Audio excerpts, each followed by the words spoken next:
understand the economy, you have to understand human nature.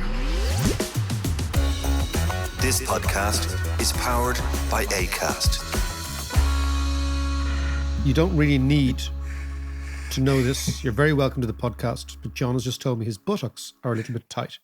You've got to see the setup here, where across from me, John is holding his knee and it's extending up to his arse, and he's suggesting, were you doing Pilates last night? No, I wasn't actually. I did a bit of walking over the last while, but I just, you know yourself, you're getting old. Everything is kind of achy breaky. Listen, not to worry. We're not going to be talking about John's achy breaky limbs and all that carry on. We're going to be talking about the death of North America under the imperial president that is President Trump. We're going to be discussing the comparisons between Trump and William McKinley, who was a late 19th century, early 20th century American president, simply because Trump has said himself that this is the man he models himself on. And why? Because McKinley was called many things, but his nickname was the Napoleon of Tariffs, John. Right. So he and was... And they named a mountain after him. They named Mount McKinley. They made lots of things. We're going to talk lots about McKinley. I wonder, is Trump looking for a Mount Trump? Well, I have no doubt he's looking for all sorts of things, but that'll be a amount of shite. Let's think about the serious stuff, right? The serious stuff is that Trump's playbook, he suggests, now I am not sure that Donald Trump is a great reader of presidential biographies in the United States, but he says that the guy he is going to mirror his presidency on is a guy called William McKinley. Yeah. And I want to talk to you about the history and the economics of McKinley, and explain why it has relevance right now, but also why what came after McKinley is also very, very interesting, because what always happens in economic history is you have the reaction and the counter-reaction. Yeah. And what a lot of America first, MAGAism is all their reaction. We're going to do this, this, this, and this. They don't seem to worry about the counter-reaction. Yeah. How the rest of the world react to that. Yeah. But, or have any kind of appreciation of the law of unintended consequences. Exactly. Or the idea that other countries, to use that awful academic word, which I really hate, have agency. Right. But what we're going to talk about is, first of all, what Trump has done on the tariff front in the last little while. Yeah. So announcing tariffs on Canada, Mexico, and of course China. Yeah. Right? But the Canada-Mexico really is the end of North America. Well, because think about it, like North America is that huge expanse, usually from the Mexican border all the way north to the Yukon territories in Canada. Yeah. Now, it has always been, or has always aspired to be, a reasonably free trade zone. They have very, very good relations. The Canadians basically power America. Yeah. And they are extremely good neighbors. Yeah. And for Trump to decide to have a go at the Canadians first and then the Mexicans seems to me to herald the end of what we used to know as North America. And this is a huge, huge shift. But it is interesting, though, kind of looking at these tariffs, like Trump's focus was always on China, and tariff the crap out of China. And he threw up the tariffs on China in his first term. Yeah. But since then, you know, imports from China have dropped in America. So in that sense, they've worked. But the imports from Mexico have shot up. And the idea is that China started just funneling everything through Mexico. Well, A, they did that. And B, they started funneling everything through Vietnam and Cambodia and lots of other little places. So, I mean, what we're talking about is globalization. A little aside here. What globalization did was it globalized supply chains. Yeah. So everything that arrives in the shop on a retail basis is made of thousands of little bits from hundreds of places. Yeah. Right? Yeah. So that if, for example, you put tariffs on China or whatever big supplier, what they're likely going to do is they're going to redirect their, as you said, their investment, their production elsewhere. And you're going to find, so there was going to be, in the same way as there was sanction busting, there's going to be tariff busting. Yeah, of but course. I would caution a word of warning here. The road down which we are traveling is the road we traveled in the 1930s, which was the free trade of the period from 1900 to the early 30s was abandoned. Each country in the world set up counter tariffs, counter tariffs. What was originally a trade war ended up a world war. And that is the road down which we're traveling. Yeah, but wasn't part of the idea of globalization, rather than not just the trade element, but that with globalization, it made everybody a lot more integrated economically through trade. Therefore, there was less likelihood of wars. But exactly. So, I mean, once you go down the route of isolation, you go down the route which Trump is clearly using up othering people, the Chinese, the Canadians.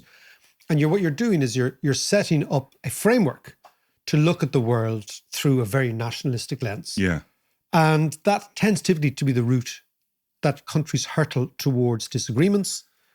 Then disagreements usually are best negotiated at multilateral level. So, for example, the World Trade Organization, the EU, all these sort of things. Yeah. And if you chip away at what they call the post-war multilateral infrastructure, right? The World Trade Organization, the World Health Organization, the United Nations, all those things that were set up, they're kind of talking shops. They're sort of ineffectual, but they are a mechanism whereby people meet and you tend to do business with people you know. Yeah. And so ultimately, if you go down the route of America First, for example, you will tend to lose those connections. And over time, as you lose those connections, you see people not as friends, not as companions, not even as trade partners, but as enemies. So what I'm saying is we're going down a reasonably dangerous route. Now, we're at the very, very early stages and lots of things can happen. But I think history is a great tool to help us here. So if we look at McKinley and we look at what happened in the late 19th, early 20th century in America, this is the blueprint of which Trump is writing his background noise, as far as we know. And I think it's well worth having a gander. Okay, so McKinley. I know the name from history, but I know virtually nothing about him. All right. Who was he? Okay. Where is he from? So give us a background. William McKinley was called the Napoleon of Tariffs, okay?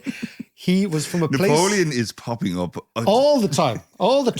But as you know, I'm a big fan. Yes, indeed. But fascinatingly, the He's Wizard a little of Napoleon, the Wizard of Oz, the Wizard of Oz is written about the gold standard, as we talked about before, but also the election that McKinley won. So it's a really interesting place to start. But prior to that, we're going to start in a little village called Dervock in County Antrim, which is where a young fella called Davy McKinley emigrated from Dervock in County Antrim. Wee Davy. To Ohio, to America, to Ohio. And he absolutely was a wee Davy. Right. I'll give you a little statistic about Dervock. Dervock is, in the last census, the most Protestant village in Ireland. Right. The last census. 700 people live in Dervock. Yeah. 1.8% of that 700 are Catholic. 98.2% are Protestant. Right? So think about County Antrim. Yeah. County Antrim is the second largest county in Ireland by population, second only to Dublin. It's bigger than Cork. 650,000. Just in terms of the way religion is split up there, it's about 47% Protestant, 40% Catholics. In general, right? Yeah. Northern Ireland is 50-50 split. Yeah. Dervock, 98.8% Protestant. So we are not going up there to play hurling. We are not. Let's just say Kneecap the movie will not do very well up in Dervock. Are the McKinleys still there? I presume they are. So was Davy run out of the place? No. So Davy would have been, and his people would have been the great surge of Ulster Scots migrants to the United States. So we forget that up until the 1820s, the vast, vast majority of Irish people who emigrated to America were Protestant. And the vast majority were from the plantation counties of Ulster. Right. And the vast majority of them went to America not just for economic opportunity, but for religious, almost nirvana. So what they wanted to do was create a second paradise in the United States. They described it as virgin territory. They forgot there was Indians there. Yeah. And a lot of the evangelical movement, or a lot of the movement of Presbyterians, Methodists, the McKinleys were Methodists. Right. So the Scots-Irish were the dominant, non-upper class immigrants in the United States. They were the first kind of working class immigrants into the United States. So you had the Carolinas were ruled by royalists, English royalists, and the Scots-Irish come largely from Antrim and that neck of the woods. Okay. Yeah. Of course, McKinley's one of them. So McKinley fights in the Civil War. He is a Republican, of course, the party of Abraham Lincoln. He involves himself in local politics in a place called Canton, Ohio. I know it. I have cousins there. You do not, do you? I do, yeah. Okay, well, the whole podcast is going to be about Canton, Ohio. Oh, right. Big shout out to the Russells in Canton. You know, they are Davises, really. Okay, who is there? Who's up in Canton, Ohio? There's Lee, Elaine, and Chris. Well, from Dunleary, we're focusing on Canton, Ohio, because your most famous son is President William McKinley. Have a listen to this. Okay, so Canton, Ohio is where the memorial to William McKinley is, right? The man, interestingly, who financed the memorial in 1907 to William McKinley was a guy called William Lynch. Now, William Lynch was a Democrat politician that was basically McKinley's nemesis for the first part of his life. So McKinley is a lawyer, Lynch is a lawyer. McKinley is Scots-Irish Methodist, Lynch is Irish Catholic. They can't stand each other, right? Lynch is Democrat, McKinley is Republican. They fight against each other constantly, and Lynch always wins. This is in the 1870s after the Civil War, but gradually McKinley begins to get the upper hand. Why? Because McKinley meets another Scots-Irish guy called Hanna. Okay. And Hanna ends up being the kingmaker of McKinley. So if there is a financier behind the scenes, and there always is. Yes. Hanna is the financier who goes on to be half of the Wizard of Oz in the allegory. Okay. So Hanna, also Scots-Irish, gets behind McKinley because they want to win the Protestant vote in Canton, Ohio, against the upstart Catholics who are under Lynch. So basically, the Irish scrap has been fought out in America, as it was in the late 19th century quite a bit, right? So Hanna is important because Hanna is the man who brings the notion of campaign finance to American elections. Right. And that will prove unbelievably important to McKinley, but it's also in the Trumpian link. Hanna was the guy who understood that the tech bros of the time, who were the railway men and the bankers of the time, would hold the keys to power if he could get their mony. Right. So that's the first. And who's Hanna in The Wizard of Oz? So Hanna and McKinley are the wizard. They're a combination of the two of them. Okay. It's a combination of the two of them. And I'll go on to tell you who everyone in The Wizard of Oz is, right? Great. Yeah. But so the background to all this is we're moving towards the 1896 election, which is the election that Trump thinks is the embodiment of him 125 years ago. Yeah. So this is the interesting part.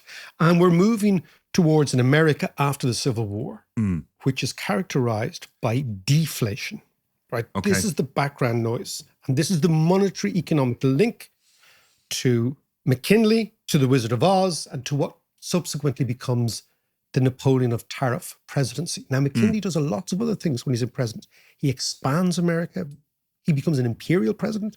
He leads a war against Spain. He occupies Cuba. I mean, there's lots of stuff going on. When he expands, what do you mean? What did he expand? So they took over Hawaii.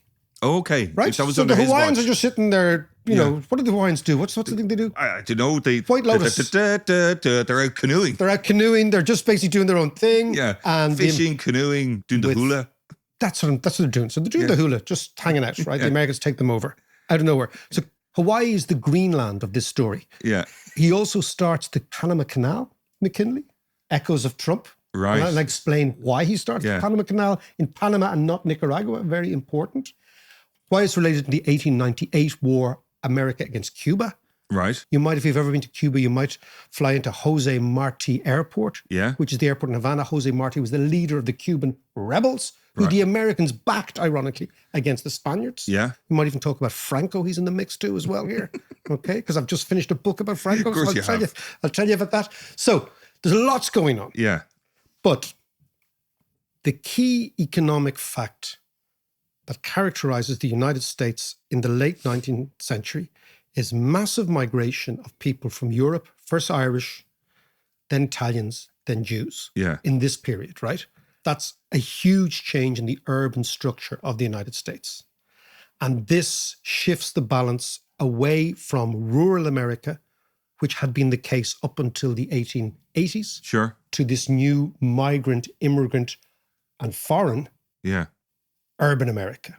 Okay, so just let that all be in the backdrop. Yeah. Also, what really characterizes America from a financial perspective is between 1869 and 1880 and on into the mid-80s, right? The stock of money, now this is important, right? This comes back to the book, right? The stock of money grew by about 2.6% per year, right? So it's the amount of money that was printed in the economy. But the output of the economy grew by 5% per year. And that meant if the amount of money is growing less than the amount of stuff, it means that you are getting deflation. The price of stuff in money terms is falling. And when the price of stuff in money terms is falling, that sounds really good. But then you think, okay, what do most people sell? So we buy stuff, that's fine.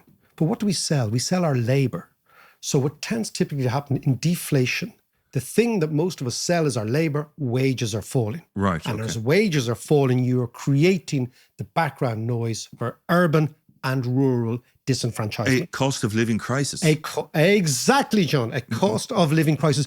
But from the other way around, the wages are falling more than the price of other stuff, right? Yeah. So it's against this background that the tariff idea comes in. Now, interesting, where your cousins live, and I didn't realize this, Canton, Ohio was a very significant builder of industrial farm equipment.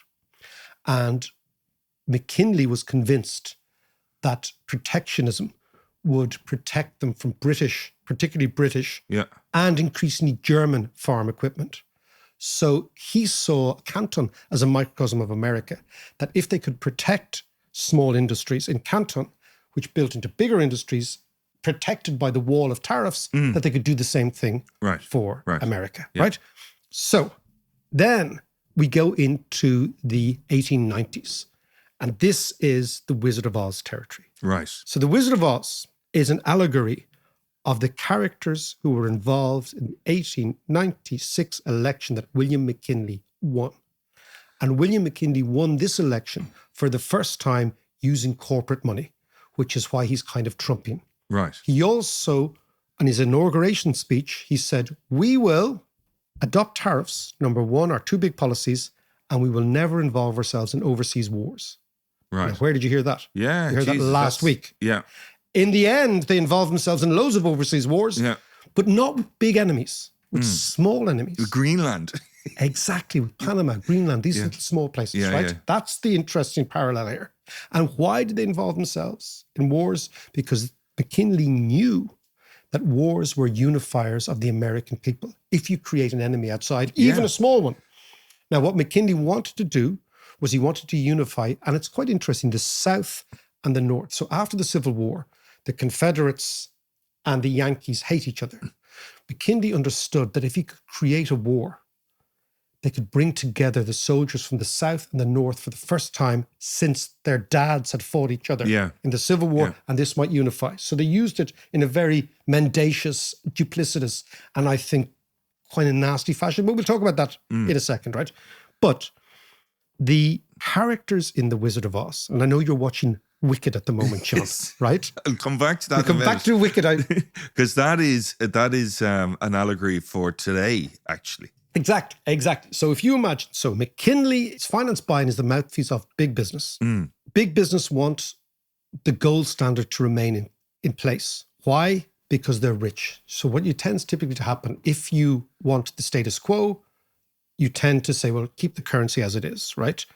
The people who opposed the Republicans, which was the Democrats and the Populists together, these two other parties, they wanted America to go on the silver standard. So they wanted to link the dollar to silver. And because silver is cheaper than gold, that would mean you'd print more dollars. And by printing more dollars, you would increase the ratio of the money supply to output, and you would generate inflation, making people richer. And this was supported by a huge, broad swathe of the American population, right?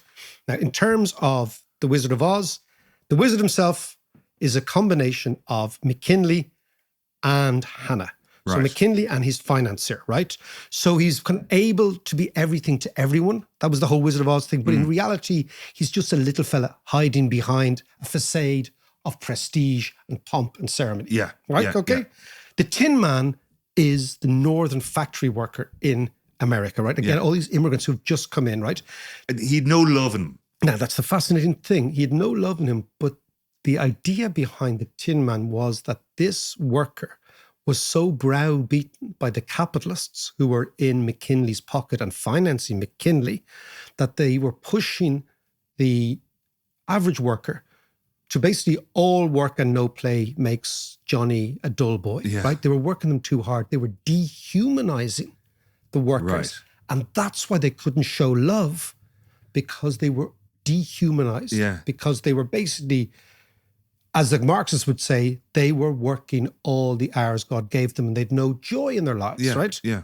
The Cowardly Lion is actually the head of the Populist Party, a guy called William Jennings Bryan, who lost the election to McKinley. And the reason that they thought he was a coward, or the person who wrote The Wonderful Wizard of Oz, a guy called Frank L. Baum, thought he was a coward, was there was a sense that he was kind of a demagogic character, but he had no real balls, right? And he's the Cowardly Lion, Kind right? of a Biden-esque kind of guy. Yeah, just sort of, except this guy was a great talker, whereas Biden was never a good talker, right? But he was a wonderful speaker, but ultimately an unsuccessful politician. Kamala Harris, more to the point. Yeah. Quite a good public speaker, but an unsuccessful politician. All talk and no action. Yeah, exactly. The Wicked Witch of the East is the industrial capitalist base of America, right? And they would keep the workers in bondage by working them long hours. Okay. The Winged Monkeys, do you remember them? Yeah. They were the Plains Indians. They were the Indians. And the reason the Winged Monkeys were important because the Indians were free. They were perceived as completely free. They were unable to find a home in the United States. Their frontier was dying out and the government was unable to send them west again because the farmers were taking all their land. And that's why they were the Winged Monkeys. They didn't have a home. Yeah, right? okay. The Wicked Witch of the West, John, was largely regarded as nature. These were these cyclones that came out of the West because nature had not been kind to the Midwestern farmers, right? Yeah, tornadoes and all that sort of stuff. And Dorothy eventually kills the Wicked Witch of the West by throwing water on her. And the water symbolized irrigation and rainfall because they was going through a very dry season in the Midwest. It's so fascinating. Good. It's fascinating stuff. And of course, if they had been able to get water, they'd be able to grow more crops. Yeah. They would be able to pay their debts. So basically, the witch was killed by water. Yeah. The Scarecrow is basically the Midwest farmer, thought to be weak, but they weren't weak. Remember that idea that the Scarecrow was much stronger? And the idea here was that the Scarecrow, because he was a farmer, mistakenly saw himself as kind of inferior and believed that he himself would be ignorant or could be ignorant, but he emerges quite shrewd and capable. And the idea was the farmers were capable of dealing with these big economic ideas of whether we should have gold or silver and monetary standards. They were told that they were dumb by the McKinley campaign. Yes. But in fact, they were clever. And in the movie, they're kind of seen as vulnerable. They were vulnerable to fire and stuff, which I'm sure symbolized something else. Exactly. And the rainbow, of course, symbolized hope. And Dorothy is, of course, the every woman. Yeah. She is from Kansas and she is middle America. Her dog is called Toto. Yeah. What's with Toto? Toto means total abstinence. She was a member of the Prohibition movement. And they were all okay. They were all anti-alcohol, right? Jesus, they wouldn't have lived in our house, Johnny boy, right? Although we've been off for a month. Yeah, right? Okay. Yeah. Look, the smug gift. So Toto was the Total and Abstinence Society, which is kind of interesting, right? Yeah. But the point is, all these characters are all lined up in the 1890s in this huge political clash between the elites and the common man. And that's the sort of Trumpian playbook as well. Yeah.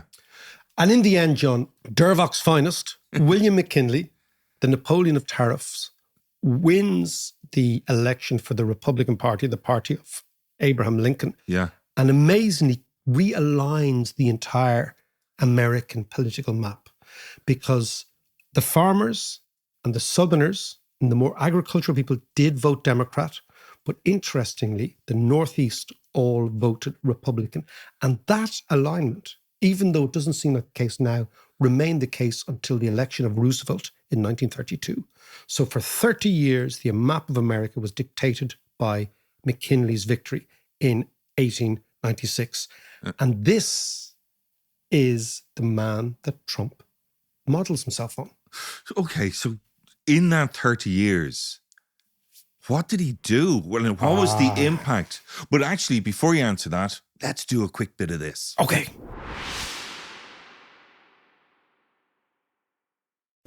So, Mac, 1896, McKinley comes into power. What does he actually do? What does he achieve? What's his impact on America and the wider world? The three similarities with Trump are the following. One is tariffs. McKinley went for 50% tariffs and imposed them on the rest of the world. Okay? Right, everybody. He did that. Just did a that. blanket tariffs.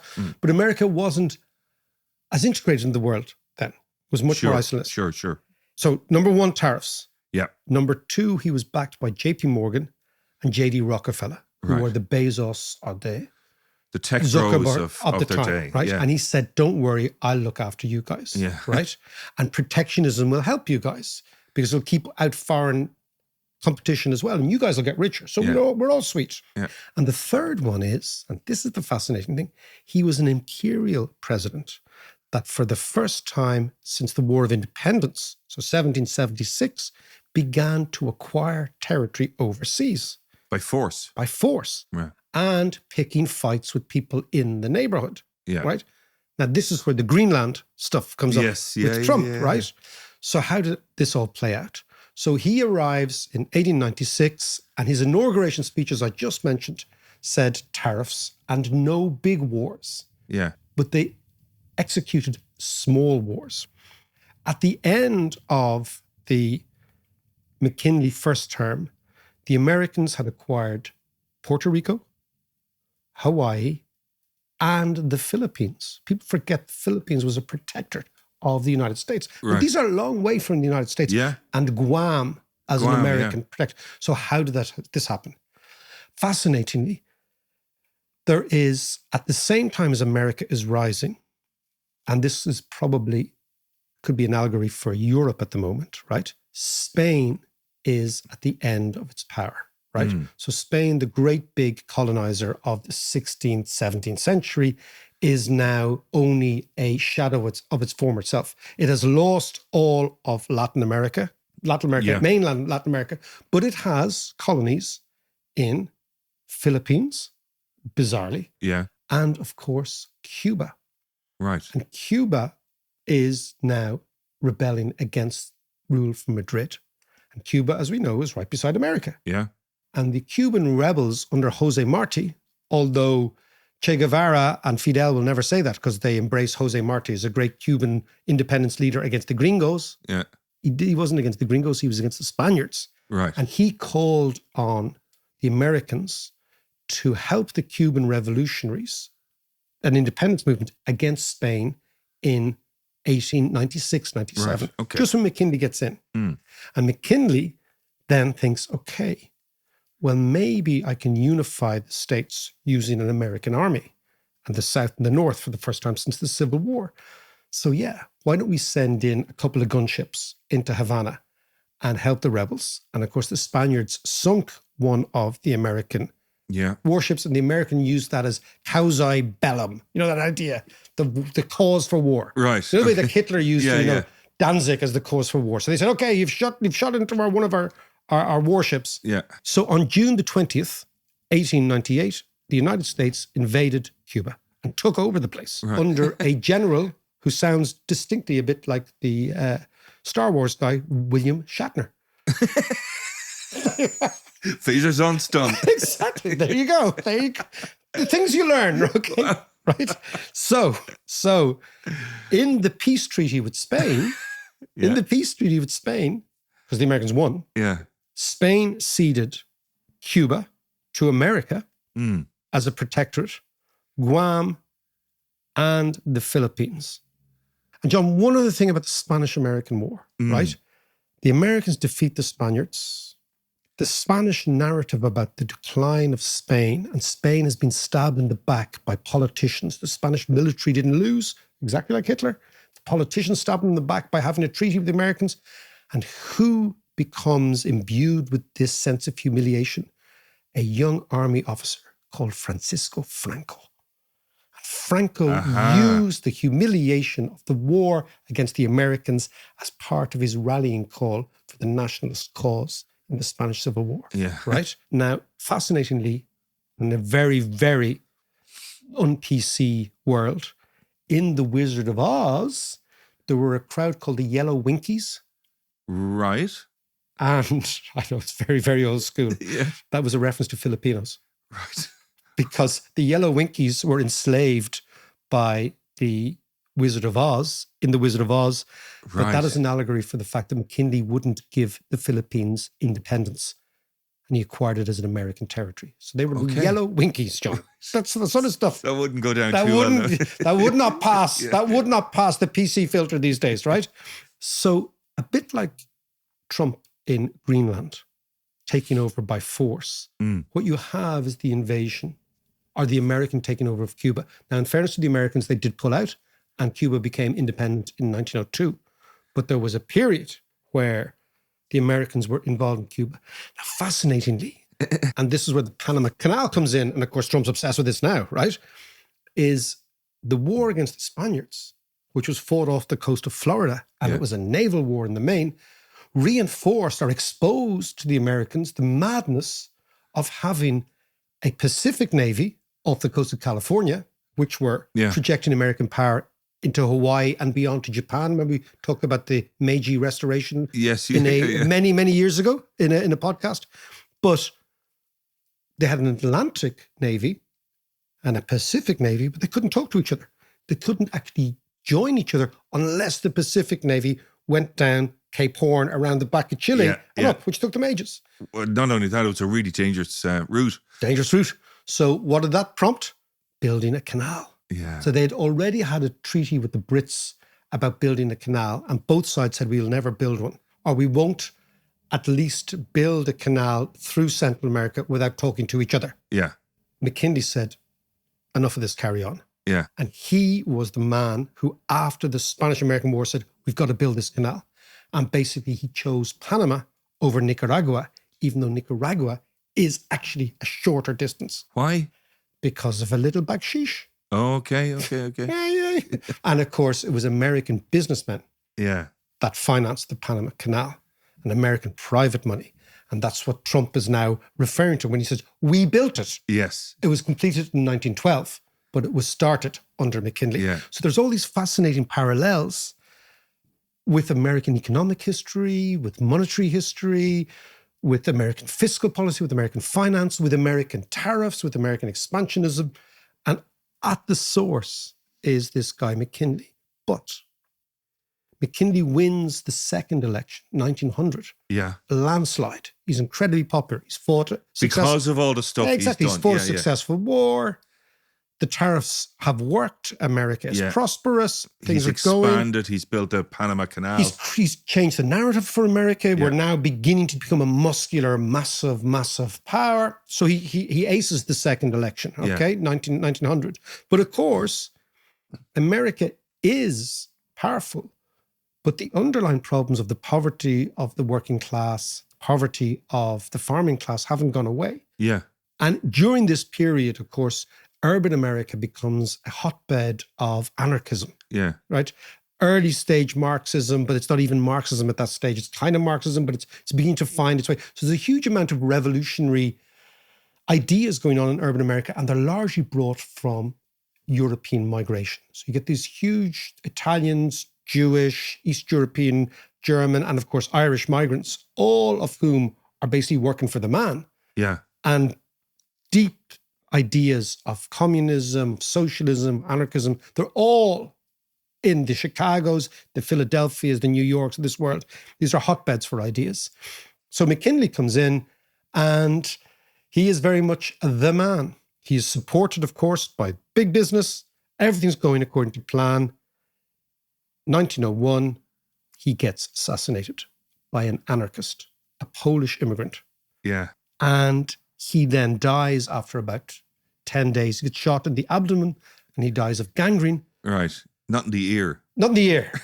But interestingly, careful what you wish for. Yeah. Now, and this is the interesting things, the reaction and counter-reaction. We might end here, John. McKinley gives over power to a young version of himself called Teddy Roosevelt, the J.D. Vance of the story. Yes. Teddy Roosevelt, very good politician, but not really brilliantly known. Mm. Teddy Roosevelt absolutely expected to follow the same path as McKinley. So big business, tariffs, siding with the wealthy, Yeah. and using the wealthy's money to buy media coverage and to own the narrative. You've heard this before. Teddy Roosevelt does something extraordinary. He does a massive U-turn, turns on the robber barons, breaks up Standard Oil, breaks up the railways, attacks the Rockefellers, the JP Morgans, the Carnegies of this world, basically turns on the tech bros, to use the modern day parlance, which is exactly what Vance's underlying message has always been. That's where he began with that. And he says, I don't like big business. Yeah. No, I do not like big monopolies. So the fascinating thing is that McKinley wins, then gets assassinated, then gives over to Teddy Roosevelt, who turns on his former friends, creates them enemies, and turns the Republican Party into a much more populist party. Mm. In fact, it's his nephew, FDR, Franklin Delano Roosevelt, who becomes completely populist 20 years later. But everything shifts, right? Even on the gold and silver thing, there's a massive change. And there's a massive change, and it's driven by a woman called Kate Carmack. John, have you ever heard of her? No, I haven't actually. Whose real name was Shaw Tla. Shaw Tla was her indigenous American. She was American Indian. Right, okay. And she, in 1898, around then, is prospecting in the Yukon River in Alaska, and she finds gold. Right. Okay? And you have the great Alaskan Yukon gold rush. You then have the Klondike gold rush. The Americans find gold in America. That creates a massive supply of gold that allows dollars to be printed. And suddenly the very populist idea of more money in America becomes reality, not because of a change, but because of this one woman who finds gold and creates this enormous increase in the supply of gold. Do you know, ironically, it was the Yukon gold rush in the Klondike where Trump's grandfather made his money first, not from the gold, but from providing horses and hookers to all the miners. Such a beautiful way to end this podcast. So we started the podcast in Dervock, County Antrim, a town of 99% Protestants, and we end up with hookers on the Klondike, supplied by Donald Trump's granddad, against the background of the regime of a president that Donald Trump fantasizes about. Poetry. Poetry. We'll talk to you next week.